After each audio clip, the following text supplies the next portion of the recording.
I think this is for them, no? They're amazing the way they speak. I was the first one surprised because it was an idea I had in my mind, like, okay, let them speak. Is there a movie?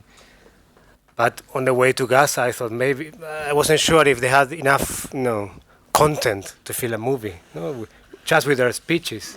And you've seen how they speak. I was the first one surprised how mature they are, their analysis, how they understand the situation, their lives. I think this is a consequence of being born, most of them under such a terrible embargo, no? Under every 2 years, every 1 year and a half, a war, no? So these children are very mature, very developed. I think they even ask themselves questions that we don't even ask ourselves, being much older than them, no? So it, it was very easy in the end to make this because it's their voices and we didn't even edit. It's just the questions and answers and they are incredible, really. They are. At the same time, it's also very hard to see where life has put them, how unfair it is, and that children have to go through this. But so the applause is for them, of course. We can now open it up to questions and comments, and I just want everyone to know that we are recording the Q&A tonight, so if everyone can wait for the microphone to come to them so everyone can be heard clearly. Yes, the question. In the back. Thank you. My name is Carol Gould. I'm a broadcaster and journalist and documentary maker. There was a very moving documentary on in last summer on BBC called Children of Syria, made by Lise Doucette, and very similar. And I wanted to ask you, watching this and watching her film, you somehow get the feeling that the whole region is descending into its sort of hell. And you think, where are the leaders? Where are the Churchills, the Mandelas, the Martin Luther Kings? Did you meet anybody there who seemed to care a damn about these children and about these people? Did you come across any adults who care? Because that came out of her film as well, that rebels, Assad, while all the children are suffering so terribly. Yeah, thank you very much. Gracias. I think it's a very big, if we put everything on the same box, it doesn't make any sense. One thing is Syria, under civil war, with foreign elements from ISIS and foreign fighters, and one thing is Palestine. Palestine has been for the last 6 decades, denied the right to become a state, and they have been under a colonialist and terrible occupation, which so many UN resolutions have asked the Israelis to recognize the right of the Palestinian people to have their own home and state. These people in Gaza, 80% of the people in Gaza have been kicked out of their homes. They're all refugees from 48, from 62, So there's no link between both things. They're completely different. Yeah, they are. I've been there for the last 20 years. So I'm telling you, they are very different. And there are many people that care about the children, of course. I mean, what do you think? They're not human, their parents, they are not the leaders. They care, they love their children, of course. I mean, sometimes, I don't know if I'm misunderstanding your question, but that was a phrase I think Golda Meir said, no? Very, very unfortunate, and I think pretty racist. I say, things will change, something like this, when the Palestinians love their children. Yeah? They love their children, of course, they're human beings. They are not animals or terrorists or from another planet. They suffer a lot. The people there are suffering a lot. And they have good leaders, and they have very corrupted leaders as well. But under an occupation of 60 years, it's very hard to have a proper leadership, without freedom of movement, without freedom of education. We have to understand the context. If we take out the context, we won't find any solutions to this, It's very unfair for the people. For me, Palestinian people, have always been very friendly, very welcoming, very warmth, very generous, always. Even, I remember in 2006, the first big Israeli attack, they destroyed one house with a missile, and there was nothing there, just rubble. And the family make a tea for me. It's their obligation. The Arab, friendship and work, this kind of like hospitality. That's the right word. So, for me, these people have been always very, very nice, very human, with a lot of sense of humor. Even that they are suffering so much, they laugh a lot. With black humor, or with irony. Sorry for my English, but so maybe from here they all seem the same. Syrians, Palestinians, maybe from here they all seem the same problem. They are full of hatred. They hate the West. These Muslim people. It's not that. This is very different from the ISIS. This is very different from any other. I mean, I've been covering armed conflicts, writing books and making documentaries for the last 20 years. I've been to almost everywhere. I've been very inspired by the frontline guys. I'm a big fan of them. It's an honor to be here. I hope I can make it properly, and I met some of them in Afghanistan. And Gaza is very different from any other war I've been to. I've been to all the African wars in the last 10 years, and there's nothing like this because this is occupation. People in Gaza cannot run away. They are landlocked and sea-locked, and it's the biggest prison in the world, open prison. So this is insane. And these people, they go to the world, not anymore, but if they could go to the world, they could see the houses of their grandfathers. And now you have an Argentinian living there, or a Russian, or an Ukrainian, And why they can't go back to their homes? And why does an Argentinian have the right to live in their home? This is nonsense. And this is against humanitarian law, international law. When you have a doubt about anything, just think about the law. Even here in the UK, if there's something, okay, you go to a judge. And in international law, the judge has given the Palestinian the reason 100 times. The problem is, the problem is very hard to describe. But honestly, and with all my respect and humbly, they are very different. And these people care a lot about their children. And maybe, I think some of them, they care so much that they don't want to give up their land. That they want to keep on dreaming of going back to where the parents and grandparents have been living for centuries.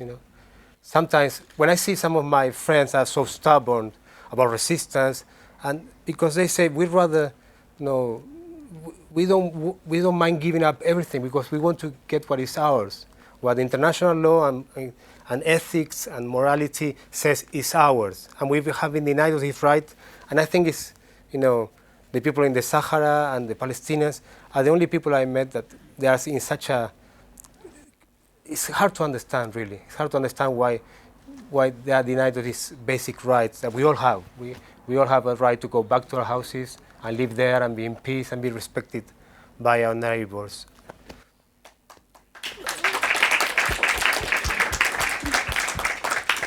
Yes, in the back. Thank you so much for telling that story. I feel like that's been one thing that's been missed out for far too long, which is the voice of children in conflict. My question is regarding access for making the film, and also for those incredibly amazing shots that you had from above. I was wondering if you wouldn't mind explaining a little bit how that happened, how it came about, and also if you had any restrictions during your filming, both from outside, either censorship, but also internally as well, whether there was access problems with the Hamas authorities on the ground as well. Thank you so much. Thank you very much. Okay, let's go part by part of the making of. And getting inside Gaza is always very difficult. Israeli authorities, they are not very, nice. It's very, I don't know, arbitrary. Does it make any sense? Yeah. One day they say yes, one day they say no, and they play with you, and they can keep you in the border for hours. When I went back, I filmed this during the war, and then I went back 3 months afterwards.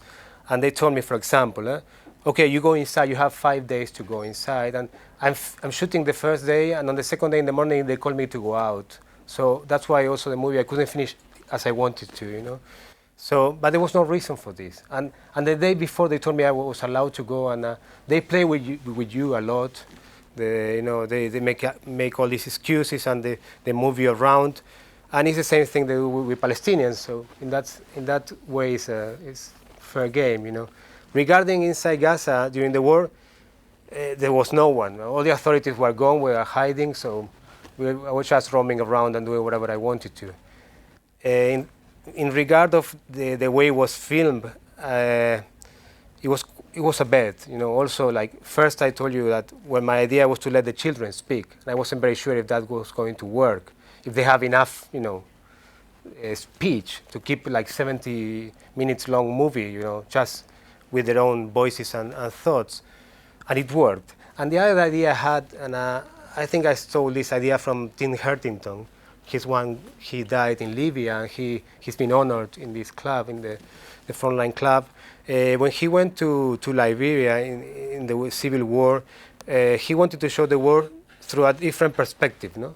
And he did a book, a series of pictures of just the graffitis, the rebels were painting, and I was shocked by that. That was pretty strong, You didn't need to show the war. Sometimes I feel that we're always running with the camera behind, and even though it's a lot of adrenaline and it's very shocking, the blood and the dead corpse, and sometimes I think we miss something by running so much, So that's why I say, okay, I'll do just the opposite. First, a different perspective. No bombs, no dead bodies, no. And second, very slowly, just even though it was in the middle of the war, so we can get inside the people, because I think that the consequences of war are inside the people. These traumas, they will keep them forever. So, but we miss that in normal journalism. I've been doing this for 20 years, so I'm not going to criticize it because I think it's a good job. But I'll say, okay, I got tired of this, so I thought I'll try to look from another direction, and that meant to be, we were in one hotel, most of the foreign journalists, and I was a little bit like a madman, because I was with a subaquatic equipment, I was with a slow motion camera, with the drone, so everybody was running in one direction to the bombs with the flak jacket and the helmet, and I was going in the other direction with my swimming trunks, So it was a weird filming and production, and many times I asked myself if I went crazy or what. But in the end, the movie is a very small budget, very small movie, but it's everywhere, and it's going to all these, festivals and awards, and even you are here, and thank you very much for being here one Friday evening instead of like watching Big Brother or whatever is on TV. So it really, I was writing on Facebook that there are so many people here I feel very moved, and it makes me believe that things can change. So thank you very much, honestly, And so that's a little bit of the making of the story. Was there another question? No, it was that. The aerial shots. Yeah, that was done with a Palestinian crew, and it was pretty bizarre. Yeah. But every move in Gaza is bizarre because the drones, Israeli drones, are 24 hours, a day. Flying over you. You can listen to them, and during sunset, because of the way the light comes, you can see them. Not during the day, and you have these big ones, like Predator with Hellfire missiles, and I have all these tripods. I took out even a 360 camera, which I haven't used in the end, and I thought, what are these guys thinking of me? Close to the border with all this, equipment. So we were trying to move ourselves very slowly. Showing that we are not doing anything like, but we were scared to death. Yeah, that was especially when you worked in Jijaiya, when you work Beit Hanun, close to the border, then you get really scared. One thing important that I wanted to tell you is that you've seen Jijaiya, where the drone flies, that area that looks like Dresden, during the Second World, and nothing has been rebuilt. The UN, has estimated that they need 5,000 tons of material every day for the next 5 years to rebuild. And so far, only 6,000 tons have arrived. So it's not even for one day. So there are 20,000 families living in the open air. It has been very cold. Like, for what I know, on the official reports, 3 children have died of cold.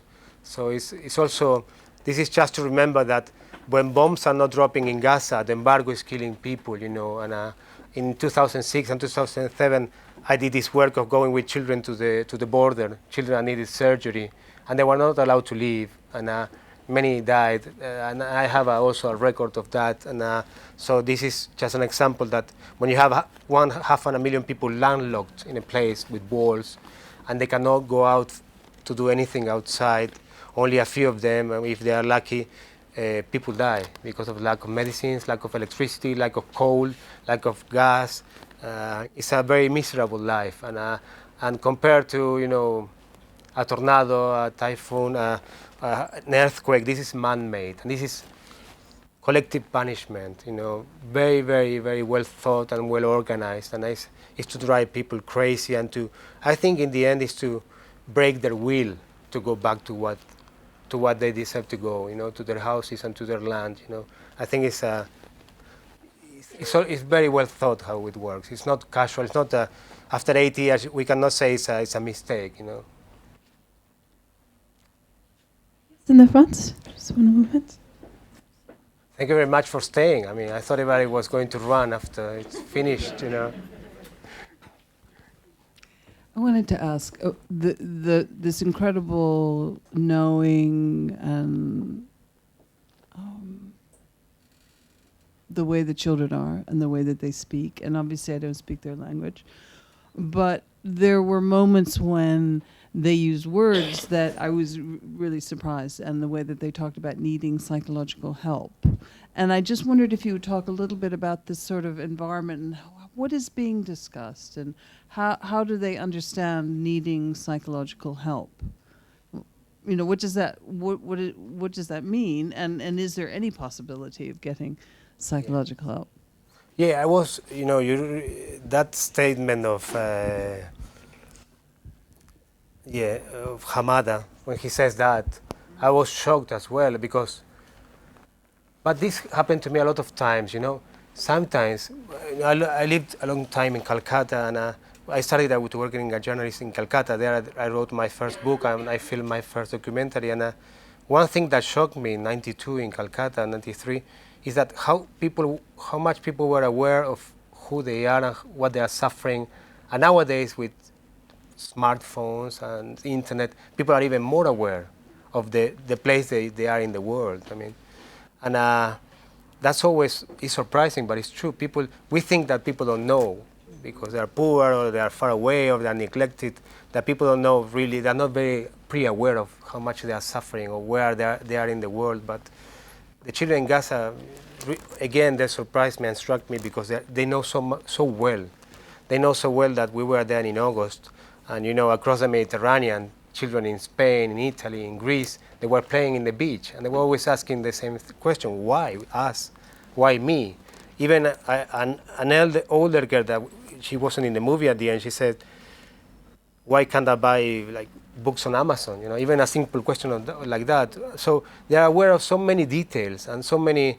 I think when it comes to Hamada and his cousin is so bad, they discuss that in the family a lot, and they get medical help, and the organizations get close to them. But as he says, there's no proper psychological help. There are 400,000 children with post-traumatic stress, and just imagine every year and a half, or even 2 years, you have they start bombing, and you know what's going to happen with you. So that's a tremendous stress on.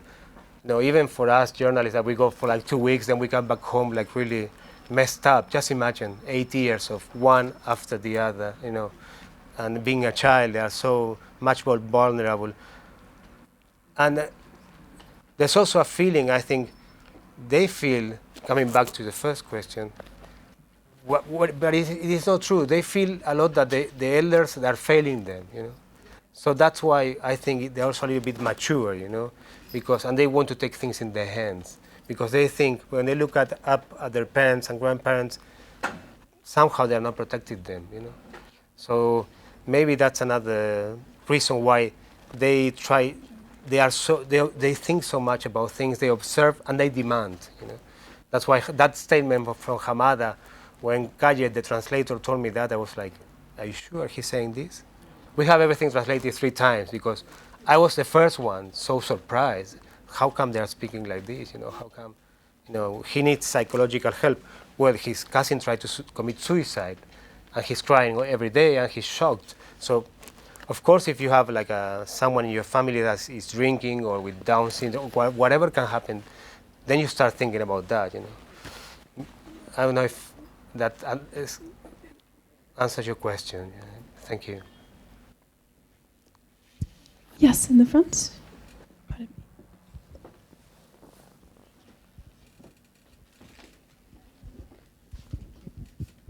I thought it was an amazing film with such insight. What I was wondering is, any chance of a film like this being shown in Israel? In Israel? Yeah, I hope so. I wish I've been trying to, and if there's a chance, I don't mind going there and presenting it. Yeah, no. I spoke to an NGO there, left-wing people, Israeli left-wing people committed to ending the occupation. There are less and less, but there are still some people there committed to that. And filmmakers, amazing Israeli filmmakers. Yeah, there are some great Israeli filmmakers as well. I think, for what I've seen in the conflict for the last years, less and less the Israelis want to know about the Palestinians. Before they used to live together somehow. If Palestinians worked in the houses or in the factories of the Israelis. But now, since the 90s, the end of the 90s, and they start building the wall and closing Gaza, there's such a distance between two of them. That's another thing I think the movie shows, that the Palestinian children, for them, Israel is like a biblical God, that punishes them for every once in a while and for no apparent reason, and I don't know the words in English, but it's a pretty harsh God, So they don't know each other, and I wish they could see this. I have some at the premiere in Madrid. I had 2 Israeli people, and they wrote to me. They were very, very moved. Of course, they tried to justify, but the first reaction was, very, very moved by this. I hope so. I mean, you are saying it's impossible. I have a book about Gaza, and it wasn't a very good experience when it came to, some people, death threats, and it was a much more political book, but it wasn't a very comfortable experience. Maybe this one that is more about children could be an easy way to get into hearts and minds of people. No? Okay. The audience is saying no.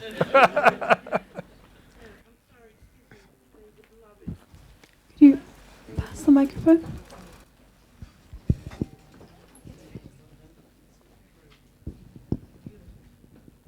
Sorry, did you have a question in the striped shirt? Sorry.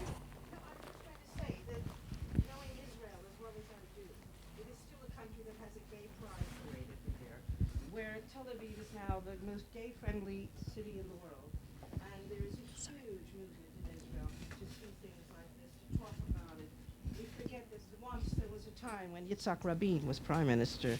Mm-hmm. We've had Netanyahu and Sharon, and we forget that there was a time of hope. And there is a huge swathe of Israelis who would love to see this. And I do hope you will get it on in as many festivals and as Thank many you very venues, much. and on Israeli television as well. Thank you. My impression is that from the 90s, from Peace Now, there was, maybe because of Second Intifada, many Israelis have been detached, from wanting to know about Palestinians. They just want to know. Before you used to see like B'Tselem and all these organizations have a lot of muscle, and they were going, months of women, they were going to checkpoints to help Palestinians, to right every abuse from the soldiers, from the IDF. So, but now from last time I went to Israel, I saw this movement, like just 10 people, before they used to fill the streets. I hope it's not, I hope I'm wrong, because I think the solution comes, the ones that have the power, the occupying power, is the Israelis. So if they vote for the right people to end this occupation, it's pretty easy to end it. It's just I see take that away there the are colonies. a lot of hands raised. We're going to try to get to everyone, so if you just keep raising your hand, I'll try to get to you. There was one child that said, I want to join the resistance. I want to seek justice for my cousin. And I was surprised it was only one. Do you have the sense more of them would harbor these feelings of revenge, or actually fewer of them, and then so they will not grow up seeking revenge for this? what you see in the movies, I only interviewed 10 children, you know, and the idea before going, when I was speaking from Madrid to the fixer, to the producer in Gaza, is I want 10 children that represent every aspect of the suffering of the embargo, you know, of the blockade. And so one is from the agriculture, one is a fishing, you know, family of fishermen, one is wounded, one, you know, is very poor because, you know, unemployment rate and poverty has 4 times, you know, increased in 10 years because of the blockade. And so that was the perspective. So whatever they say, I was surprised because I wasn't looking for them because of what they say, because of what they represent. And revenge is a common feeling, you know. I wouldn't be surprised, and I wouldn't judge, or I think it's logical when they kill all your family. But I'm surprised always about, you know, how well the Palestinians cope with all this crap. You know, I'm the first one surprised. I'm half Italian, half Argentinian, and I don't know what I would do if this happens to me. I'm not the first one. Yeah, I'm much more hot-blooded. I think they take it too coolly in the way, because it's day after day. It really drives you crazy. I mean, for 6 decades. I mean, this is so unfair. And so for me, they seem all very kind and very nice. I mean, they don't seem, they seem more in shock and more in pain than in anger. But that's, they tell us, I cannot really tell you. I mean, that I just want to let them speak. I mean, the conclusions are yours. You know. Yes, in the back, in the brown shirt. I was in West Bank in the summer, and I met a lot of people that were resentful towards Hamas. In the video, the boy Hamada, or Mohammed, mentioned that perhaps Hamas were making promises but weren't doing enough for the Palestinian people. Did you get a sense that maybe people in Gaza are now giving up on the politics, or matched some of the resentment in West Bank against Hamas now, that they're not doing enough to help the people in Gaza rather than focusing on their hate towards Israel? Yeah, I remember in 2005 when Hamas won the election, you know, but then, you know, that provoked, you know, a move by Bush and Olmert to, you know, ban Hamas instead of respecting the vote of the Palestinian people. And a lot of people have hope in Hamas, you know, because they do a lot of, they used to do a lot of like field work, like the Muslim Brotherhood, you know, like when they go to people, they give them loans, they give them food, they give them education, they really take care of each other, you know. And at least at that time, I think, even though politics is not my, you know, but from my friends, which doesn't represent much, but it's my friends, they are pretty disillusioned with Hamas. They're pretty like, okay, they've been there for 8 years and now things have go to worse, you know, and maybe it's time for a change. But they're also disillusioned with, you know, with Al-Fatah, and that they're not happy about the leaders, of course. They're not, you know, they blame them. In that sense, sometimes the Palestinians blame first their leaders and then the Israelis, you know, and I'm just describing, I'm not trying to explain it, but that's the feeling I have. They're pretty harsh with them.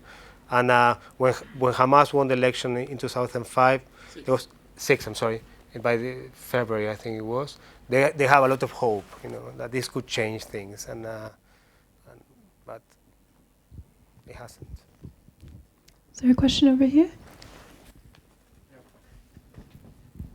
Thank you for an amazing film. Is it going to be shown to television audiences in this country or elsewhere in Europe? Do you have plans for that? I hope so, yeah. We are, you know, the thing is that there was another day there was you know, a critic in the, you know, Hollywood Reporter saying that the movie was fine, but it was done too fastly, you know, a lot of rush.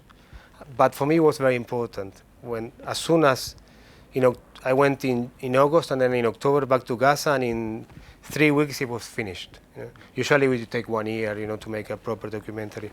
But for me, it was very, very important to let the message go, you know, as fast as I could. I didn't mind if the editing is not perfect or if the music is sometimes too loud. They are there, the children. They speak amazingly well, and that's enough for me. So, so in that rushing, now we are in that part in this time of like reaching all the TV stations, and Al Jazeera brought the rights for I don't know how many countries, and we are in many festivals in Germany, Cartagena de India. It's gonna be premiering in cinemas in Canada.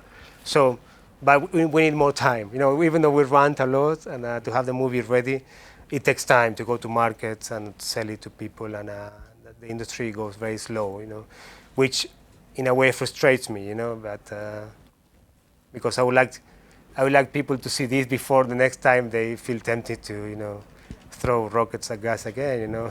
So, yeah, that was the main idea, you know. I know it's so sad when you go there, and you always come up, you know, very frustrated. You know. Thanks to you, all of you. Yes, right here. Hi.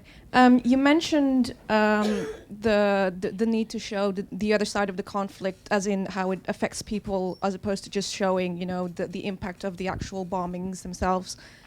So one of the aspects that we're seeing in the situation over there is a lot of the propaganda war as well. So say you read in the newspaper about what's happening, you might think, oh, civilians are being bombed because Hamas is hiding behind them, and it's really hard to sort of visualize what's really happening on the ground. What are your thoughts on this? Do you feel that there is a lack of willingness for the media to show this side, or do you feel that it's because it's hard to get access? What do you think about this? That's such a hard question. I think when it comes to East Palestine, the media work in general, you know, is the worst. I mean, I haven't seen anything so bad, you know, so biased and so out of context.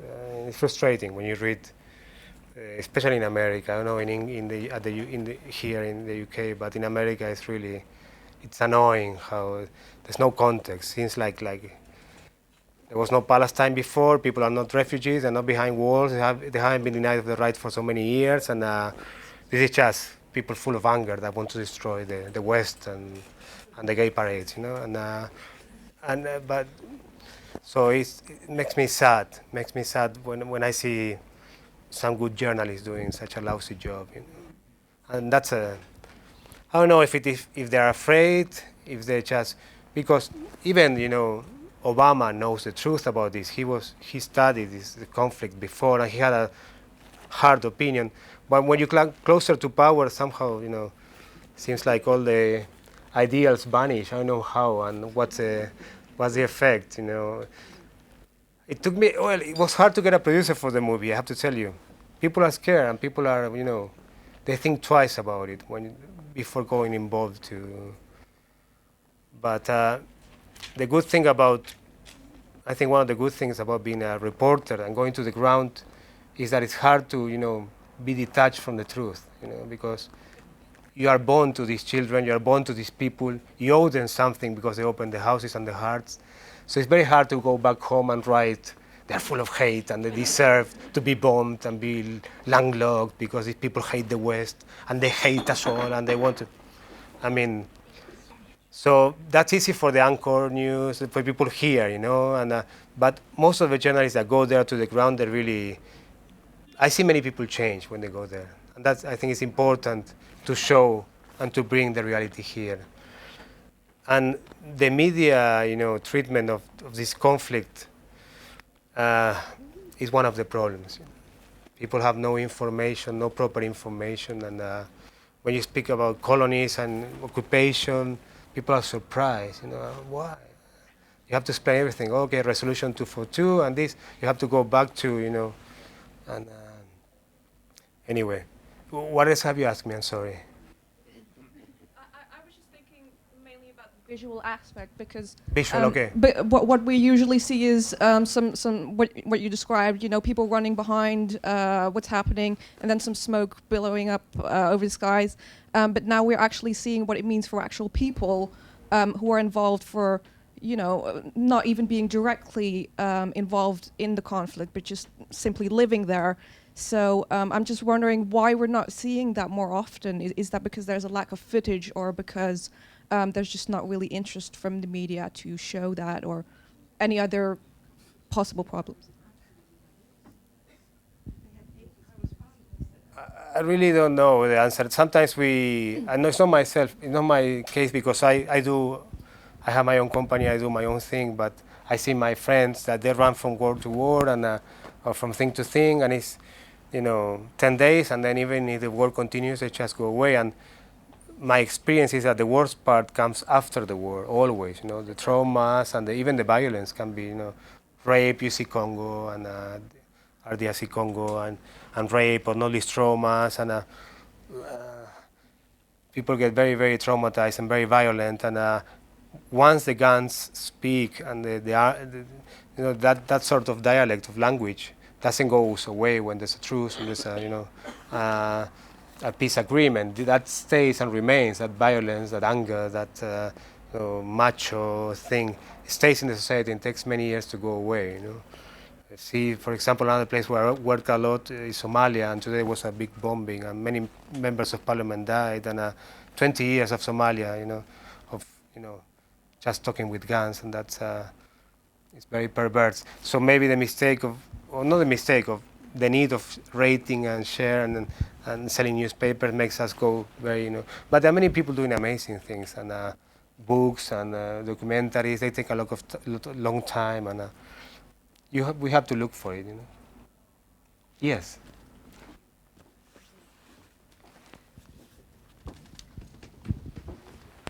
I saw a photo project, but I can't remember the name of the woman who did it, which was she photographed children in their bedrooms in Gaza just after the war, and that was very strong. Although your film is stronger because the children can speak, but the photo project was very good. She was a French woman, and just in one still, you could see how much the children had lost, and how upset they were about what they'd lost. Well, what I felt very strongly in your film was like when you took those boys back to the beach, you kind of felt how frightening, how brave it was to go back to the beach at all, when they went back to where they'd played football and where their cousins had been killed. Yeah, it was the first time they went. Yeah, you felt it in the footage. You felt that, very, it's very true. Strong.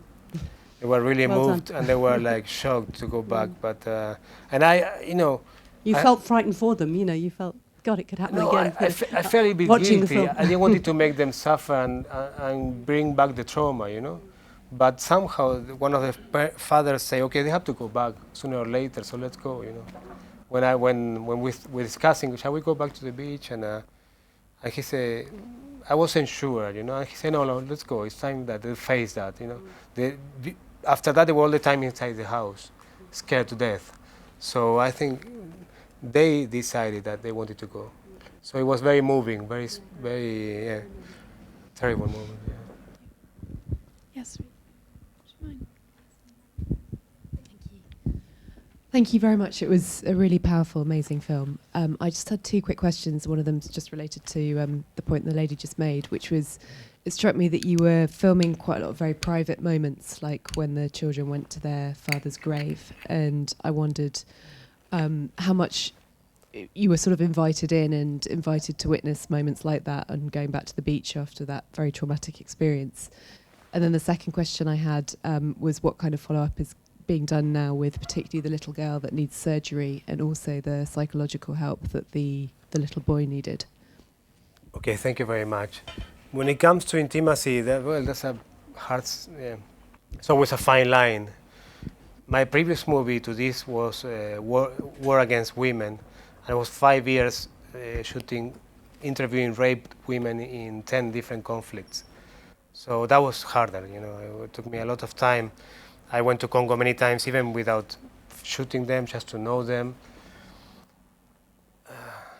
I try to, in this sense, I try not to be patronizing. I mean, once I was in India and I was dying, I thought I was dying. I had malaria and hepatitis. I was visiting a friend in Delhi. I was living in Calcutta. And one thing that really got me angry, because I was young, and I was gonna die, nobody was going to know, because I was in a hospital, there were no mobile phones, and I was so desperate for people to know. My people or anyone, I wouldn't care. Anyone know that I was, all of a sudden I was visiting a friend, I got very sick, my friend went away, and I was in a public hospital, like vomiting and yellow. And it was not just dying, I was angry because I was dying and nobody knew about it. That's true. So from that time on, I think that sometimes for respect and for, of course, not wanting to bring the trauma back to people, we push them aside. And if they have a need to talk, or if they trust you and they want to talk, let's treat them normally. You know? I mean, we shouldn't overact in any way of like invading too much and being like, you know, but also keeping a big distance. You know, what happens to them could have happened to us. This is all like lottery, where you're born and where you. So maybe that's my theory, and I'm sure that at some point in my work I have crossed a line and I have hurt someone, but I'm sure that most of the time people felt comfortable. That's in that sense, I think Latin people, which one good thing about in Spain there wouldn't be like, there will be 3 people, you know, and the rest will be having a wine somewhere after the movie. So, but when it comes to this, like with Palestinians, with Africans, we get along very well. They are really more open in a way. I don't know why, but they always tell us this, you know, like, oh, okay, Spanish or Italian, blah, blah, blah, football. You know, somehow, yeah, it works. And maybe we are less respectful. We keep less distance, you know, and but I felt very comfortable with the child, and I think I write to them. They're amazing. I feel I've been very lucky to meet them, and I feel that I don't want to see the movie again and again because it's painful. But okay, I say okay, I have to do it because they trust me. You know, you feel that responsibility. When regarding psychological help, I have no idea how to organize that, and unfortunately. But when it comes to the girl, she's going to come to Madrid to be operated. We are waiting for the permits for her, yeah. Some people, you know, put the money for that, and we have the doctors, and we're going to do that. But we need the Israeli permit to bring her, which is not easy. Questions? I know there was a hand in the front here. Well, at least on behalf of the Palestinian British community, I'd like to thank you really greatly for a wonderful job. On a different side, just before I talk, I'd like to say that formerly as a journalist who actually was shot in Gaza in '87, breaking to the world the first intifada, and currently as a media academic, I really liked very much what you did, if only because I was watching and observing and I couldn't find a second of a fake moment. So rest assured that what you did is absolutely authentic.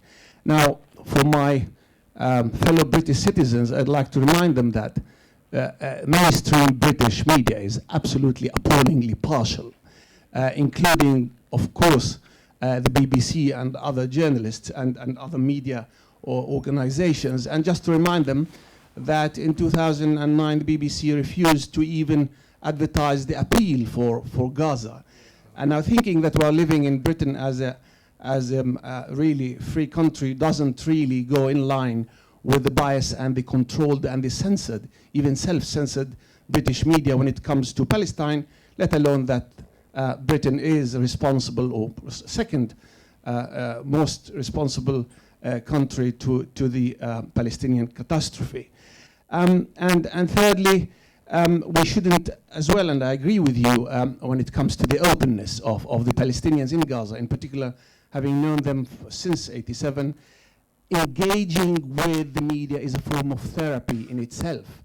So no wonder that they were open with you, in addition to the fact that actually you worked in such a calamitous environment that they really needed help, which it seems you extended to them the lens and the mental approach. So thank you very much again. Thanks to you. Thank you. Thank you. It's Julian, can you do me take a picture of me from there? It's different when you show this to a Palestinian.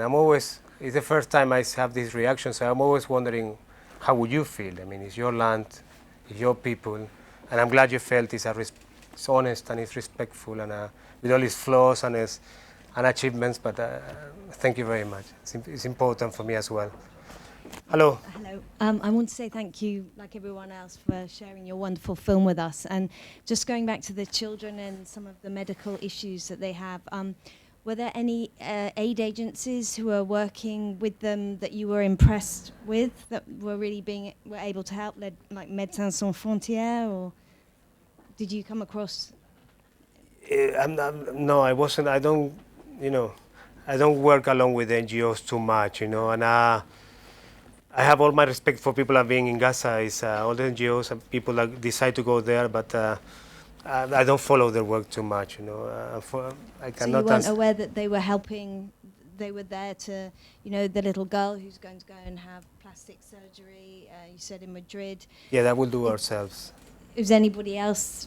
No, but I'm sure. I don't know if MSF is there, but the UNRWA, the United Nations for Palestine, is doing a great job. I mean, it's hard to be there, and it's hard to try to get. They're always desperate, because they cannot get inside the food or the aid. It stays at Nahalos at the border, and it's not easy to be NGO and helping people, But honestly, I cannot answer because I haven't devote time to see how they work or go to the centers.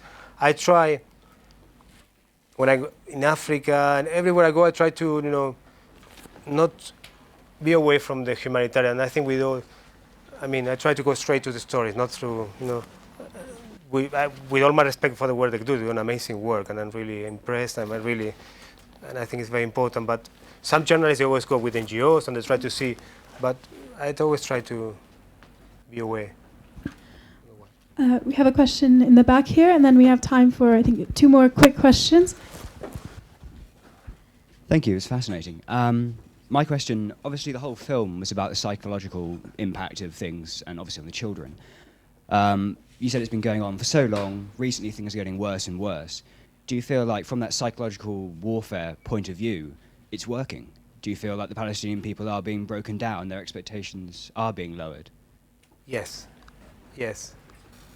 Definitely. I haven't seen my friends so badly, depressed and wounded, psychologically wounded, as never before. Even I have very, very good friends there,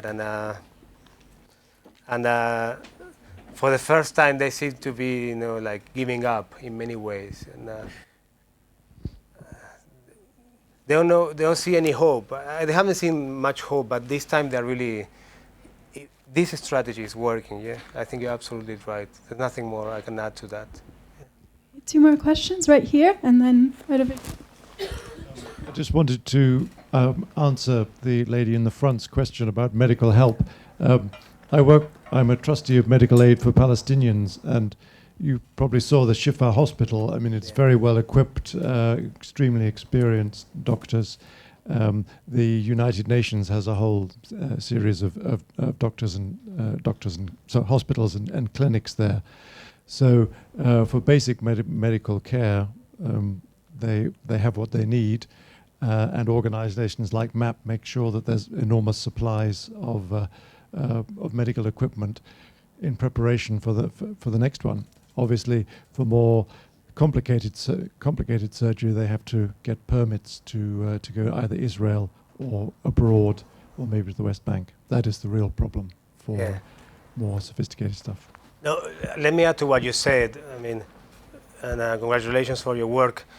And maybe I misunderstood your questions. When it comes to Shifa Hospital, the doctors are doing an amazing work. You see people doing like 24-hour shifts, surgery after surgery.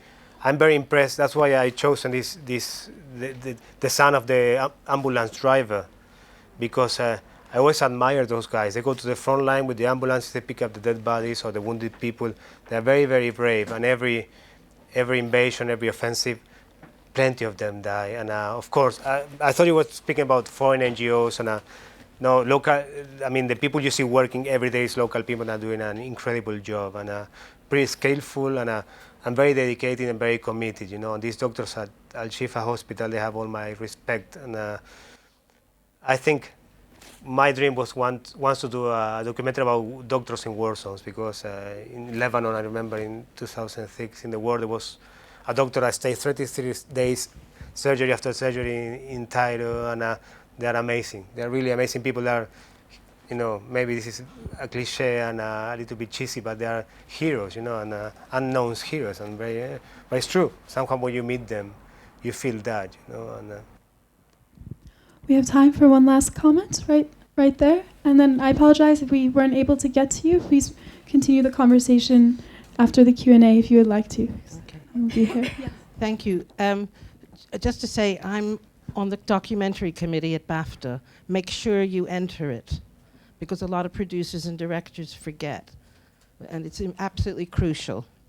thank you. Second, to the gentleman in Will the you front support row. us? The gentleman in the front row, representing the Palestinian diaspora, and this is for you too, to know, in case you need footage, that the coverage on my colleagues at the BBC, there were 9 there, covering from 6 a.m. on the Today Show until 2 in the morning, live, defying the Israelis who wanted them to come back on the bus to Tel Aviv, staying in Gaza, filming the most horrific scenes. But when you say that it was bias, if anything, it was totally showing totally the Palestinian side. There were no scenes in Israel, but it was absolutely brilliant coverage, and they risked their lives. So please, I'm sorry. And if you need some footage, Unfortunately, if you need some footage, we'll have to continue this conversation after the Q&A. I'm very sorry. Thank you, Hanan, so much for being here. Thank you very much. Thank you. Thank you, everyone, for the thorough discussion.